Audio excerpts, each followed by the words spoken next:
Excellence का पीछा करो, सक्सेस झक मार के तुम्हारे पीछे आएगी। That is the Mantra of Ranchhod Das, Baba Ranchhod Das in 3 idiots.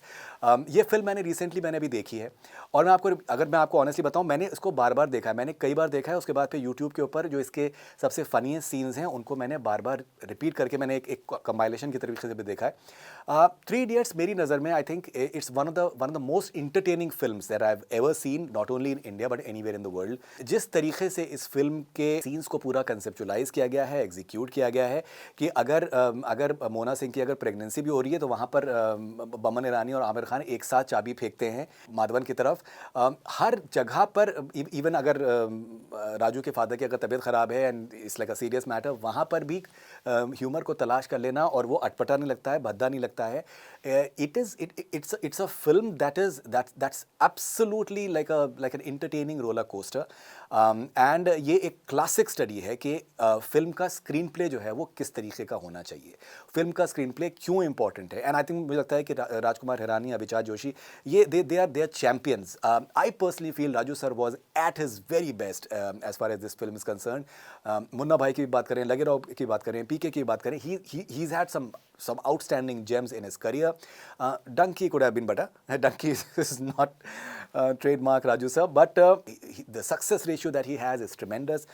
He once told me, like with regards to 3 Idiots as well, and generally जो उनका पैटर्न होता है उनका और अभिजात का, कि वो यूएस में कहीं चले जाते हैं, रात में सीन क्रैक करने की कोशिश कर रहे हैं, एंड देन सडनली कहीं वॉक के लिए चले जाते हैं, and suddenly they crack a scene. Till the time they are very very sure they do not lock a scene और अ डायलॉग व्हाट्सएवर। और यही एक रीज़न है कि दैट हर डायलॉग मेमोरेबल है, आपको पहले से पता होता है। जिस तरीके की कास्टिंग है, चाहे Aamir, Madhavan, Sharma, I think they are absolutely stunning. Kareena का supposedly like a smaller role, but she is a blast every time. Boman Irani sir, मतलब I think that every gesture, even the way he raises his eyebrows, everything about him is spectacular. Omi Vaidya is absolutely brilliant.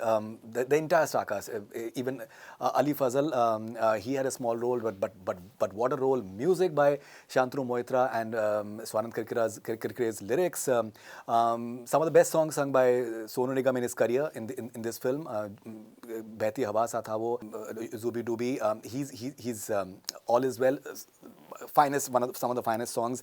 जिस तरीके से गानों का picturisation हुआ है, almost everything was wonderful. That was वो उस दौर का की पिक्चर है 2008 की, जब VFX जो है उस लेवल का एडवांस नहीं था जैसे कि आज के टाइम पे। आज के टाइम पे तो आप जो है, मतलब 60 साल के आदमी को आप जो है 40 साल का, 30 साल का, आप आराम से पूरा सारा तामझाम कर सकते हैं। उस वक्त आप उतना उस तरीके से नहीं कर सकते थे। आमिर खान ने बड़ी मेहनत करी थी, बैडमिंटन खेलना, ये करना, वो करना, तामझाम करना, बहुत उन्होंने एफर्ट्स किए थे कि 40 साल की उम्र में जिस तरीके के वो दिखे हैं 40-44 साल की उम्र पे। So yes, it's a classic study as far as what screenplay writing is all about. बहुत इंपॉर्टेंट है कि दैट उसमें एक डायलॉग है कि दैट वो बमन ईरानी कहते हैं कि दैट तुम्हें हमसे ज़्यादा आता है, तुम हमें पढ़ा के दिखाओ। तो वहाँ पर एक बड़ा एक वैसे फ़नी डायलॉग है कि दैट के पढ़ाना आपको मुझसे बेहतर आएगा, मैं आपको इंजीनियरिंग पढ़ाने की कोशिश नहीं कर रहा हूँ, कि पढ़ाया कैसे जाता है वो मैं आपको सिखाने की कोशिश कर रहा हूँ, और मैं अपने कमज़ोर स्टूडेंट्स का साथ नहीं छोड़ता हूँ, मैं एक दिन आपको सिखा के रहूँगा। यहाँ पर मैं एक बात ही कहना चाह रहा हूँ, when I am just looking at all those things, Aamir बड़ी सीरियसली लेते हैं अपने काम को, इन्जॉय करते हैं, but he also learns constantly. Sarfarosh में एक डायलॉग था कि दैट आप जो फ्लो है उसके साथ में हर कोई, मैं एग्जैक्ट मुझे ध्यान में नहीं आ रहा, लेकिन फ्लो के साथ में हर कोई बह सकता है, असली इंसान वो है जो कि फ्लो के अगेंस्ट बहे। He has incorporated that in his life as well. So ये अगर आप देखें, फिल्म इंडस्ट्री ने फिल्म बनाना आमिर खान से नहीं सीखा। बहुत से लोग बड़ी बड़ी फिल्में बना चुके हैं, बट फिल्म को एक बनाने के प्रोसेस को एंजॉय करना कितना इंपॉर्टेंट है, उसको सिर्फ एक प्रॉफिट एंड लॉस के तरीके से ना देखना, उसको एक सिर्फ कमर्शियल एक्सरसाइज के तरीके से नहीं देखना। उसमें कि अगर जैसे 3 इडियट्स में बात करी जा रही है इन्वेंशंस की और इन सब चीज़ों की, कि आप अगर कोई फिल्म बना रहे हैं तो उसका क्या इम्पैक्ट हो रहा है, उसका क्या पर्पस है, उसका क्या वाइडर इम्प्लीकेशन है, और जो प्रोसेस है फिल्म बनाने का वो कितना इंपॉर्टेंट है। मुझे याद है कि जब इसका फिल्म का ट्रेलर लॉन्च हुआ था, उसके बाद फिर when Aamir vanished, because film का कॉन्टेक्स्ट था एज अ मार्केटिंग जीनियस, वो सामने इस फिल्म में आए, गजनी में ऑलरेडी आ चुके थे। और उसके बाद फिर फिल्म कामयाब होती है। जिस दिन फिल्म रिलीज़ हुई थी, मुझे आज भी याद है, उस दिन आमिर शर्मन और माधवन का मैंने इंटरव्यू किया था and the film had started very very nicely. मैंने फैन क्वेश्चंस लिए थे, ऑडियंस क्वेश्चंस लिए थे and they really like that. Omi Vaidya का भी मैंने उस दिन इंटरव्यू मैंने किया था।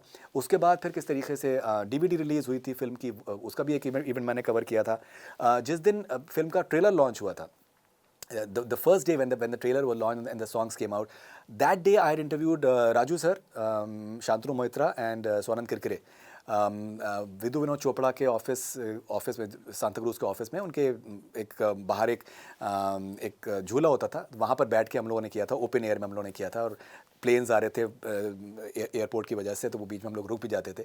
They had shared wonderful memories and stories about the film. मुझे आज भी याद है, स्वानंद करकरे ने, शांतनु मोहित्रा ने मुझसे कहा था कि दैट बहती हवा से जो गाना सोनू निगम ने गाया, may be it's one of the toughest songs that he has ever sung. And it's definitely a very very difficult song as well. So yes, lots of memories with Three Idiots as far as I'm concerned, and it's definitely one of the most entertaining films that I've seen. And thank you very much to the entire team. This is Faridun Sharia for Connect Cine. Stay connected.